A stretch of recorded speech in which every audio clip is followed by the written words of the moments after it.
16.000 Raumfahrtfans fieberten am Mittwoch gerade im Senkrechtstarter-Livestream mit. Und dann bricht der Countdown bei T-3 Sekunden ab. Das ESA-Drama, das hat uns diese Woche den Atem geraubt. Wann gibt's den nächsten Startversuch? Die NASA hat einen konkreten Bauplan für die Mondbasis vorgelegt und die Überraschung, das Gateway stirbt nicht. Das Gateway fliegt zum Mars. SpaceX bläst zum Frontalangriff auf die Chipindustrie. 25 Milliarden $, eine Terafab-Fabrik, die soll nach Texas und 80% der Chips, die sollen in den Orbit. Aber was gibt es eigentlich Neues vom Starship? Und in gerade mal 3 Tagen fliegen Menschen zum Mond. Das ist keine Vorschau mehr, das ist jetzt wirklich der Countdown. Herzlich willkommen zu Senkrechtstarter, dein Space Update auf Deutsch. Ich muss euch etwas sagen und das mit vollem Herzen. 90.000 Menschen waren am Mittwochabend insgesamt im Senkrechtstarter-Livestream mit dabei. Das ist mehr als bei manchen Bundesligaspielen im Stadion sitzen. Das ist auf Starship-Niveau und damit ein Spitzenwert für diesen Kanal und ein Zeichen dafür, dass Deutschland Raumfahrt will. Dass da draußen eine riesige Community existiert, die mitfiebert, wenn eine deutsche Rakete zum ersten Mal in den Orbit will. Und wir alle haben am Mittwoch gemeinsam erlebt, wie bei T-3 Sekunden, 3 Sekunden vor der Zündung, der Countdown abbrach. Das war einer der emotionalsten Momente, die ich jetzt hier auf Senkrechtstarter erlebt habe. Danke, dass ihr mit dabei wart. Aber was ist eigentlich passiert? Ein unbefugtes Schiff war mitten in der heißen Phase des Countdowns noch in der maritimen Sperrzone vor dem Andoya Spaceport. Der Countdown, der musste dann daraufhin 21 Minuten nach hinten verschoben werden. Als die Range dann endlich frei war, schlug die Physik zu. Durch die Verzögerung stieg die Temperatur des Treibstoffs in den Leitungen der 28 Meter hohen Spektrum-Rakete über die zulässigen Limits. Da die kryogenen Komponenten bei der Zündung exakte thermische Bedingungen brauchen, da geht es um Temperatur und Druck vor allem, brach der Computer den Vorgang bei nur T-3 Sekunden vor dem Abheben ab. Das ist kein Scheitern, das ist eben Raumfahrt. Aborts, also Abbrüche, die passieren. Ich sage das ganz bewusst, auch wenn ich weiß, dass einige von euch schon in den Kommentaren von Deutsche Bahn-Vergleiche gesprochen haben. Die Rakete, die war startbereit, das System, das hat einen Abort ausgelöst, weil es funktioniert hat. Aber ich verstehe jeden, der da frustriert ist. Kurz zur Erinnerung, beim Erststart im letzten Jahr, da war eine Ventilsteuerung fehlerhaft, woraufhin die Rakete die Lagekontrolle verlor und neben dem Pad ins Meer stürzte. Jetzt, für diesen zweiten Versuch, da hat das Team von ESA die Software komplett überarbeitet und die Fehlertoleranzen an den neuen Aquila-Triebwerken in der Erststufe erhöht. An Bord befinden sich diesmal auch echte Kundennutzlasten, darunter 5 CubeSats von Universitäten aus Berlin, Wien und Maribor. Den Mitflug auf diesen Testflug, den bezahlt das ESA-Boost-Programm. Ja, Sicherheit geht vor. Wenn eine Bereichsverletzung durch ein Schiff erfolgt, dann steht der ganze Countdown. Und ja, wir wissen mittlerweile, wer im Boot saß.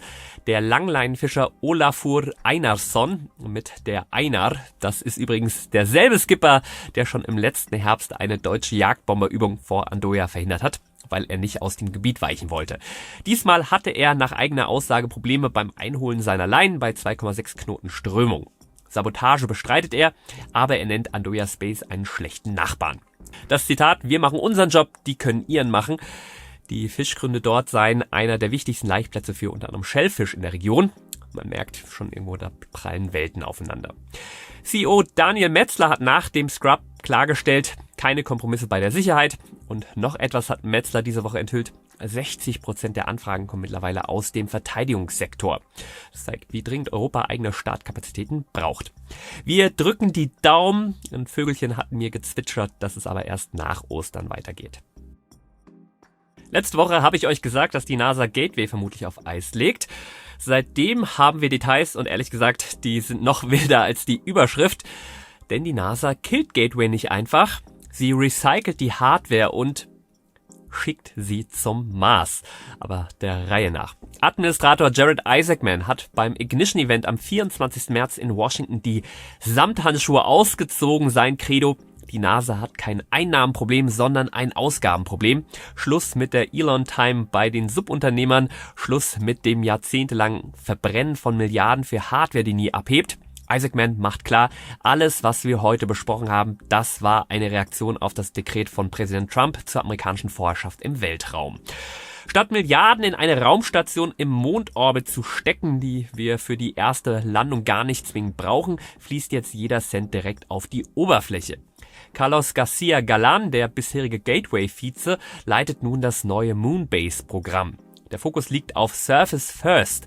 Das Ganze ist in 3 Phasen unterteilt, die jeweils rund 10 Milliarden US-Dollar kosten sollen. Das erklärte Ziel: eine Industrial Neighborhood auf dem Mond. Phase 1, die geht bis 2028 und besteht aus 21 Landungen und insgesamt 4 Tonnen Nutzlast. Mit dabei ist der Viper Rover zur Eissuche und die neuen Moonfall-Drohnen. Das sind Langstrecken-Flugdrohnen, die bis zu 50 Kilometer weit fliegen können. Das wäre ein massiver Gamechanger für die Erkundung von Kratern, in die wir keine Menschen schicken können. Dass das Ganze nicht mit Flügeln oder Propellern geht, auf dem Mond hat ja keine Atmosphäre, ist glaube ich klar. Phase 2 geht von 2029 bis 2032. In dieser Zeit sollen 27 Landungen 60 Tonnen Material auf den Trabanten bringen. Druckkabinenrover, erste Kernreaktoren für die Energieversorgung und riesige Kommunikationstürme. In dieser Phase wird der finale Standort der Basis ausgebaut. Phase 3, die geht von 2032 bis 2036. Dann sollen mit über 28 Landungen 150 Tonnen auf die Oberfläche gewuchtet werden. Das Ziel: eine permanente Basis für 4 Astronauten, die dort 4 Wochen am Stück arbeiten können. Es wird Fabriken für die lokale Fertigung geben und die Fähigkeit, hunderte Kilogramm Material zurück zur Erde zu bringen. Das heißt konkret, ab 2027 soll es fast monatliche Mondlandungen geben. Die NASA nutzt dafür massiv das Commercial Lunar Payload Services Programm und Isaacman hat den Auftragnehmern wie Boeing und Lockheed Martin klare Ansagen gemacht, und zwar: unbequeme Konsequenzen werden folgen. Wer Deadlines reißt oder Budgets überzieht, der fliegt raus. Wir sehen hier die Transformation der NASA von einer Behörde, die Raketen baut, hin zu einem Auftraggeber, der Ergebnisse kauft und auch einfordert. Um die Fortschritte bei der Mondbasis transparent zu machen, wurde sogar ein neuer offizieller NASA-Kanal gestartet. Unter @NASA-Moonbase auf X soll die Menschheit den Aufbau quasi in Echtzeit verfolgen können. Der Wettlauf gegen China ist damit offiziell in die heiße Phase gegangen. Es herrscht wohl das Motto: wenn wir jetzt nicht liefern, dann gehört der Mond bald jemand anderem. Aber jetzt kommt die eigentliche Überraschung. Die NASA hat bei ihrem Ignition-Event die Katze aus dem Sack gelassen. Wir fliegen mit Kernkraft zum Mars. Und zwar nicht irgendwann, sondern das Startfenster im Dezember 2028 ist fest im Visier. Die Mission, die heißt Space Reactor 1 Freedom und sie wäre das weltweit erste atomgetriebene interplanetare Raumschiff. Kein anderes Gerät hat bisher Atomreaktoren genutzt, um über die Erdumlaufbahn hinaus zu fliegen. Der Clou an der Sache: wir starten nicht bei Null. Die NASA will vorhandene Hardware des Lunar Gateways nutzen. Das Power and Propulsion Element, das eigentlich als Kommunikations- und Energieknoten für die Mondstation gedacht war, wird jetzt zum Marsbus umfunktioniert. Das Xenon-Ionentriebwerk existiert bereits. Es sollte ursprünglich das Gateway auf Kurs halten. Den nötigen Strom hätte es über Solarzellen bekommen. Nun wird es um einen Atomreaktor ergänzt. Dieses Umfunktionieren spart Zeit und massiv Budget. Statt am Mond zu parken, wird dieses ungefähr 5 Tonnen schwere Biest nun zum Testbett für interplanetare Langstreckenlogistik.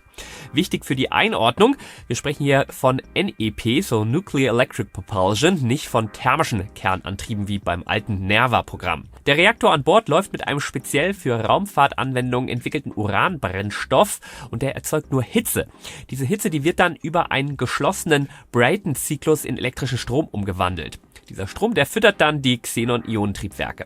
Das Prinzip: Ionen, in dem Fall elektrisch geladene Xenon-Atome, die werden elektromagnetisch auf sehr hohe Geschwindigkeiten beschleunigt und ausgestoßen. Das erzeugt zwar wenig Schub, aber weil die Beschleunigung kontinuierlich über Monate wirkt, ist der langfristige Effekt enorm.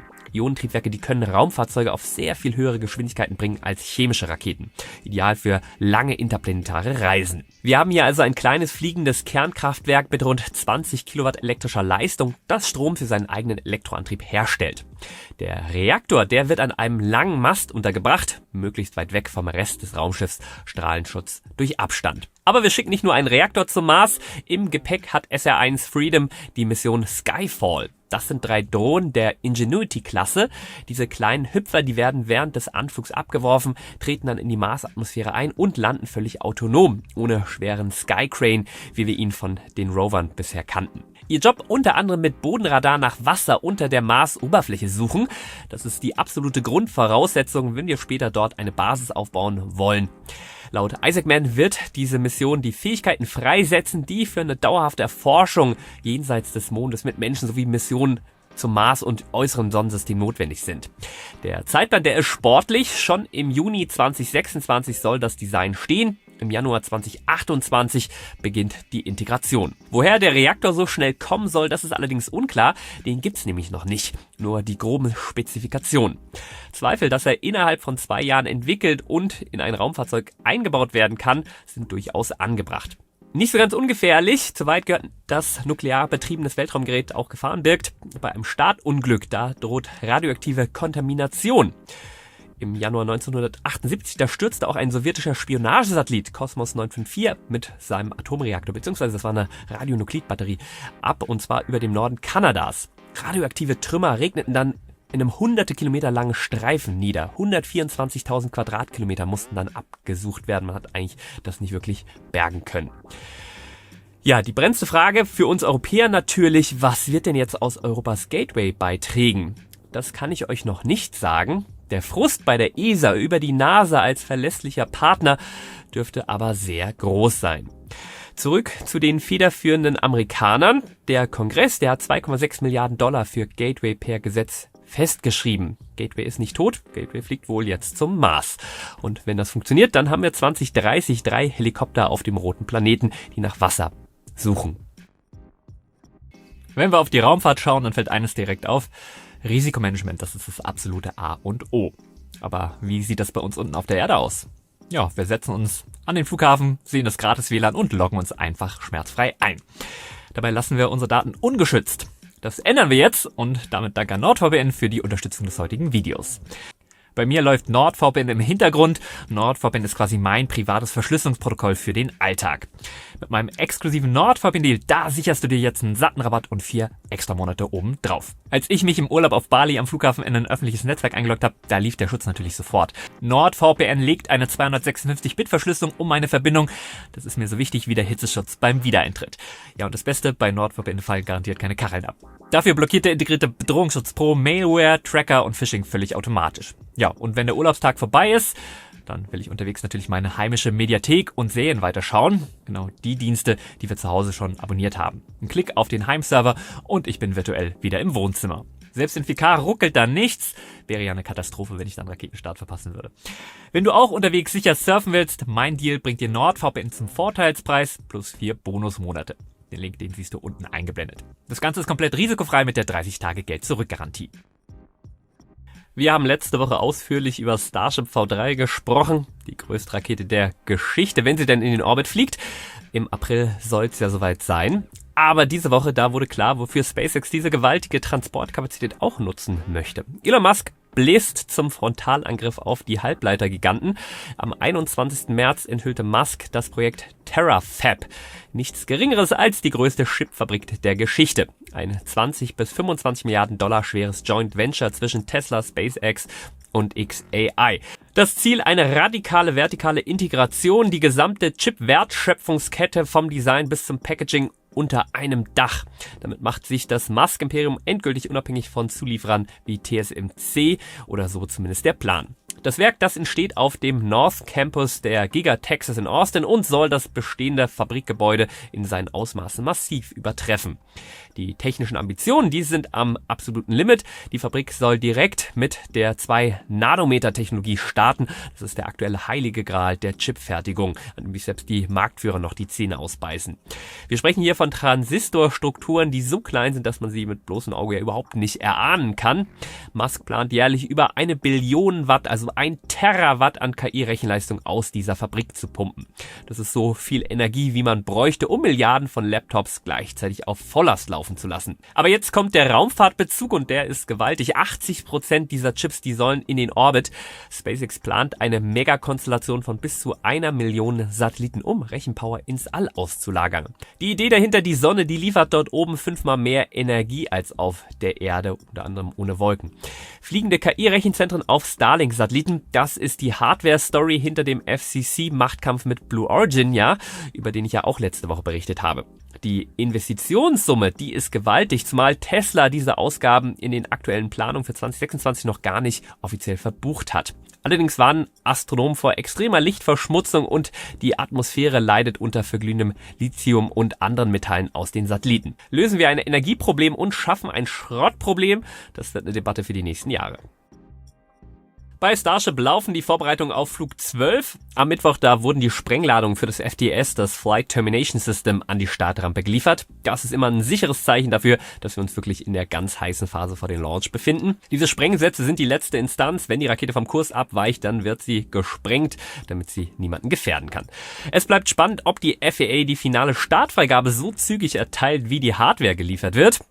Parallel dazu biegen die Arbeiten an Pad 2 in der Starbase auf die Zielgerade ein, markiert durch die Rückkehr des legendären Gateway to Mars Schriftzugs. Auch jetzt in der vergangenen Woche. Wir haben am Freitag einen über 60 Sekunden langen Test des Deluge Systems gesehen. Ein gewaltiger Wasserschleier gegen die akustische Energie der 33 Raptor-Triebwerke. Zusätzlich wurde ein Detonation Suppression System erfolgreich getestet. Dieser Mix aus Wasser und Stickstoff, der verdrängt brennbare Gase unter dem Starship Booster, um unkontrollierte Explosionen beim Zündvorgang zu verhindern. Sogar das neue Turmdach ist bereits montiert, um die Installation des Towers vor dem heißen Abgasstahl der startenden Rakete zu schützen und dann natürlich auch bei Landemanövern. Auch in Florida geht's voran am historischen Pad 39A im Kennedy Space Center. Da ist ja schon Neil Armstrong zum Mond hin aufgebrochen. Da bereitet SpaceX die Rampe final auf die Methanbetankung vor. Mit der Installation der Booster Quick Disconnect Hudson und der Verlängerung des Ship Quick Disconnect Arms wird Florida neben Texas als vollwertiger Startplatz für die größte Rakete der Welt etabliert. Während Pad 39A früher Apollo-Astronauten zum Mond schickte, wird es bald die Logistikbasis für 200 Tonnen Nutzlast pro Flug. Ja, in der Starbase-Produktion, da erreichte der Bau der Gigabay ein neues Level. Die ersten Stahlverkleidungen für die Außenwände, die wurden montiert. Sobald die Gigabay fertig ist, bietet sie Platz für bis zu 24 Fahrzeuge, also eine Kombination aus Schiffen und Boostern. Das ist keine einfache Werkstatt mehr, das ist eine industrielle Fertigungsstraße für die interplanetare Raumfahrt. Ja, und auch der modifizierte Testtank B-18-3 ist zurück auf dem Prüfstand am Massys Testgelände, nachdem er vor 2 Monaten bei einem Belastungstest strukturelle Versagen gezeigt hatte. Das ist der Testtank, der für den Integrated Hot Staging Ring der kommenden Booster V3-Generation getestet wird. SpaceX hat den Tank dann nach dem Fehlschlag im Januar massiv verstärkt. Besonders spannend sind die neuen Adapter an der Halterung für die 3 Gitterflossen. Diese sogenannten Gridfins steuern den über 70 Meter langen Booster bei seinem Zurückkehren zur Erde durch die Atmosphäre bei Geschwindigkeiten so hoch, dass die Luft zu glühendem Plasma wird. Bisher waren an Starship Super Heavy Boostern 4 Gridfins im Einsatz, ähnlich zur Falcon 9. Jetzt dann nur noch 3. Von Texas in die Schweiz und zu einem Erfolg, der diese Woche Schlagzeilen machte. Am 25. März, da schloss das Lausanner Startup PaveSpace eine Seed-Runde über 40 Millionen US-Dollar ab. Eine der größten ersten Finanzierungsrunden im europäischen Raumfahrtsektor. Das Ziel: Transport zwischen Orbits so effizient machen wie Bahnverkehr auf der Erde. Ich war gerade in der Schweiz, Eisenbahn, das können die im Gegensatz zu Deutschland, also da passt der Vergleich. Das Team, das startet erst 2024 als Spin-off des studentischen Gruyère Space Programms, bringt aber bereits Erfahrung aus über 50 Testflügen eines wiederverwendbaren Demonstrators mit. Das Team setzt sich also hauptsächlich aus Absolventen der Eidgenössischen Technischen Hochschule Lausanne zusammen. Das Herzstück ist die Schwerlast-Kickstage Leobar und die wird 5 Tonnen Nutzlast vom Leo in den Geo in unter 24 Stunden bringen können, statt der üblichen 6 bis 12 Monate mit Elektroantrieb. Das ist eine echte Ansage für europäische Souveränität im All. Die frische Kohle, die fließt direkt in Hardware. Noch diese Woche verkündete das Team die erste In-Orbit-Demo namens Grace für später dann im Jahr. Der Demonstrator, der wurde in nur 3 Monaten hochgezogen. Parallel bereitet Pave den ersten Hotfire-Test des Leopard-Triebwerks vor, in einem stillgelegten Kraftwerk in Wallis. Erste Zündungen erwarten wir im Sommer und trotz junger Firmengeschichte 8 Reservierungen von Satellitenbetreibern sind bereits fix. Wir bleiben da dran. Während wir beim Gateway einen Rückschlag für die internationale Kooperation am Mond wegstecken müssen, zeigt ein anderes Projekt, dass die Zusammenarbeit im Erdorbit funktioniert. Am Donnerstagmorgen, da soll die europäische WKC vom Weltraumbahnhof in Kourou abheben, um die SMILE-Sonde auf ihre Reise zu schicken.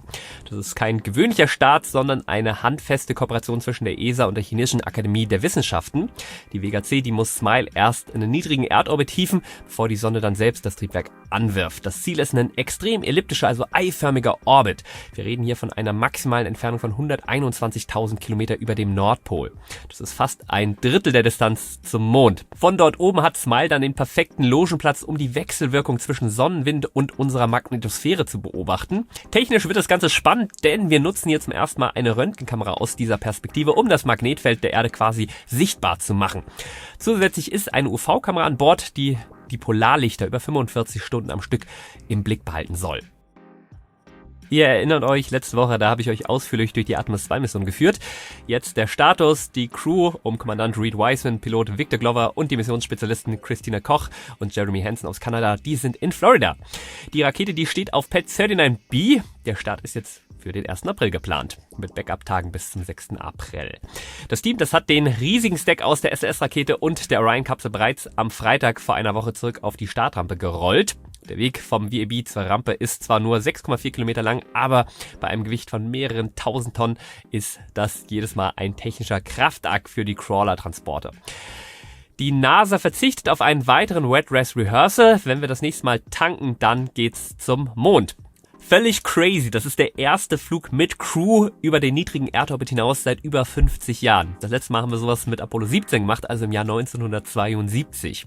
Nächste Woche reden wir hier also über den historischen Start oder darüber, warum er verschoben wurde. Jetzt erstmal freuen wir uns auf den Mittwochabend, Leute. Das wird krass. Wir schauen uns das natürlich hier live auf Senkrechtstarter gemeinsam an. Vor und nach dem Start, da werde ich aber wieder auf NTV Kompakter und über die Highlights sprechen. Die Woche war wieder vollgepackt mit Action im Orbit. Damit kommen wir zu den Starts der vergangenen Woche. Den Anfang machte am Sonntag um 12:59 Uhr MEZ eine Soyuz 2.1A, die den Versorger Progress MS-33 sich auf den Weg zur ISS brachte. Über 2,5 Tonnen an Nahrung, Treibstoffen und Vorräten sind zur ISS gestartet. Wenige Stunden später am Sonntag um 15:47 Uhr MEZ, da legte SpaceX mit 29 Starlink-Satelliten von Cape Canaveral nach. China schoss dann am Sonntagabend um 16:49 Uhr eine Smart Dragon 3, die startete von einer mobilen Startplattform aus dem Meer und setzte 10 Centi-Space 1 Satelliten für die Navigation im LEO aus. Am Montag um 18:24 Uhr MEZ, da schickte Roskosmos eine Soyuz 2.1B von Plesetsk aus los, um 16 Razvet 3 Satelliten für das russische Büro 1440-Netzwerk zu platzieren. Die chinesische CASC war am Mittwoch um 23:51 Uhr MEZ wieder an der Reihe. Eine Langermarsch 2D brachte 2 hochmoderne Super-Few-Neo-Radarsatelliten erfolgreich in den Orbit. Zum Ende der Woche, da wurde es nochmal richtig geschäftigt. Am Freitag, ganz früh am Morgen 00:03 MEZ, da brachte eine Falcon 9 weitere Starlink-Satelliten von der Westküste aus ins All. Nur wenige Stunden später, am Freitag um 5:10 Uhr MEZ, da folgte eine Langmarsch 2C mit einer noch geheimen Nutzlast von Jinquan aus. Am Samstag um 10:14 Uhr MEZ, da feuerte Rocket Lab ihre Electron von Neuseeland aus ab, um den LEO PNT Pathfinder für die ESA in Stellung zu bringen. Ein kurzer Nachtrag zur Progress-Mission, denn die Geschichte dahinter, die ist es wert. Der Start, der markiert nämlich das Ende einer kritischen Durchstrecke. Eigentlich sollte die Mission bereits im Dezember 2025 starten, doch ein bizarrer Unfall am Boden legte den Betrieb lahm. Beim Start der Vorgängermission Soyuz MS-28 am 27. November 2025, da wurde die Rampe 31.6 nämlich schwer beschädigt. Eine Wartungsplattform unter der Rakete war nicht korrekt gesichert und stürzte direkt in den Flammenschacht. Total Schaden an dieser Spezialstruktur. Da die historische Startrampe 1.5, die wird auch als Gagarins Start bezeichnet, mittlerweile ein Museum in kasachischer Hand ist, stand Russland kurzzeitig ohne funktionsfähigen Zugang zur ISS da. Die Lösung war echte russische Improvisation. Die Ingenieure, die kramten eine Ersatzplattform aus den 70er Jahren hervor und passten sie in Rekordzeit an die modernisierte Soyuz an. Ganz ohne Drama ging es dann aber doch nicht. Nach Erreichen des Orbits, da meldeten nämlich die Bodenkontrolle, dass einer der beiden Annäherungsantennen für das automatische Andocken des Progress-Frachters nicht ausgeklappt war. Die Automatik konnte das Andocken also nicht erledigen. Am Dienstag um 14:34 Uhr MEZ, da hat Kosmonaut Sergei Kutsverchkov die Progress MS-33 dann schließlich per Fernsteuerung manuell an die Station angedockt, und zwar am Poisk-Modul. Damit ist die kritische Versorgung des russischen Segments vorerst gesichert. 90.000 Menschen sahen am Mittwoch den ESA Aerospace Livestream auf Senkrechtstarter. Das muss ich nochmal sagen lassen. 90.000. Das sind mehr Menschen, als in manchen Städten wohnen. Das sind mehr Menschen, als in die meisten Fußballstadien passen. Und ihr wart alle da, um gemeinsam mit mir diese Sekunden vor dem Start, vor der Zündung mitzufiebern, den Atem anzuhalten. Ja, und der deutschen Rakete beim hoffentlich ersten Orbitalflug zuzujubeln. Das zeigt mir, da draußen gibt es eine riesige Community, die für Raumfahrt brennt, die mitfiebert, die mitleidet, die sich mitfreut. Und dass es Senkrechtstarter überhaupt gibt, dass wir solche Momente zusammen erleben können, das ist der Verdienst unserer großartigen Senkrechtstarter-Schutzengel. Also alle Menschen, die den Kanal regelmäßig monetär unterstützen.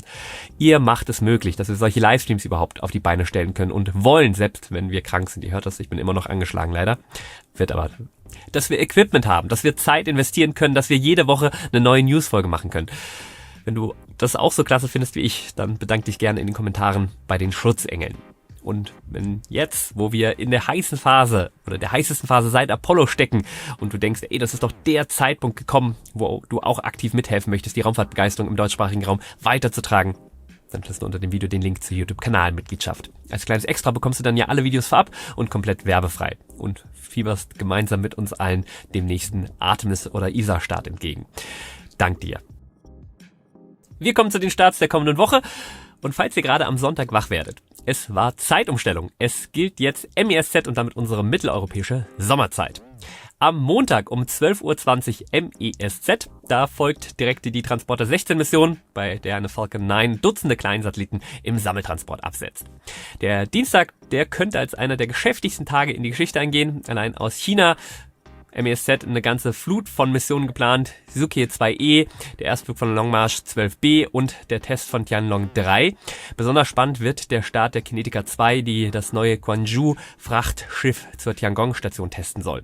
Zeitgleich steht in den USA Blue Origin's New Glenn bereit, um einen riesigen Bluebird-Satelliten für AST Space Mobile hochzuschießen. Das absolute Mega-Event, das erwartet uns am Mittwochabend, denn in der Nacht auf Donnerstag um 0:24 Uhr MESZ soll SLS mit Artemis 2 die erste Crew seit über 50 Jahren zum Mond schießen. Und es wird eine historische Mission. War noch nie jemand so weit von der Erde entfernt wie diese 4 People.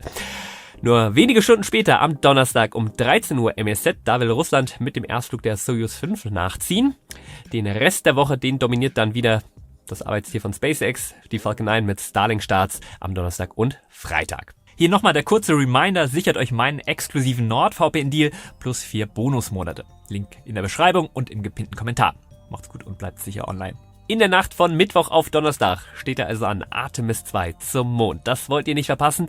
Wenn ihr bei sowas live dabei sein wollt, Abo dalassen, Glocke aktivieren und wir sehen uns hoffentlich in der Nacht von Mittwoch auf Donnerstag. Immer schön senkrecht bleiben. Bleibt mal auf.